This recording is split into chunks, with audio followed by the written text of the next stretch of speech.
இந்நாட்டில் ஊடக சுதந்திரம் உறுதிப்படுத்தப்பட்டுள்ளதாக பிரதமர் டாக்டர் ஸ்ரீ அன்வார் இப்ராஹிம் மீண்டும் வலியுறுத்தியுள்ளார்.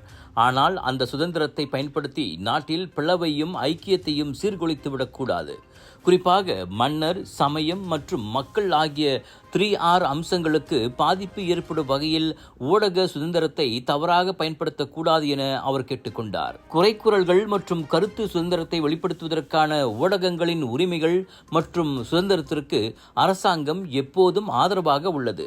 நாடு சுதந்திரம் அடைவதற்கு முன்பிருந்தே இந்த உணர்வு இருந்து வந்துள்ளதை அன்வார் சுட்டிக்காட்டினார். ஊடகவியலாளர்களின் சுதந்திரம் மற்றும் அவர்களை கட்டுப்படுத்துவதற்கு எனது பதவியையோ அல்லது அமைச்சரவையில் உள்ள தமது சகாக்களோ ஊடகவியலாளர்களின் சுதந்திரம், கருத்துக்கள் மற்றும் குறைகூறல்களை சுட்டிக்காட்டுவதை கட்டுப்படுத்த மாட்டோம் என அவர் கூறினார்.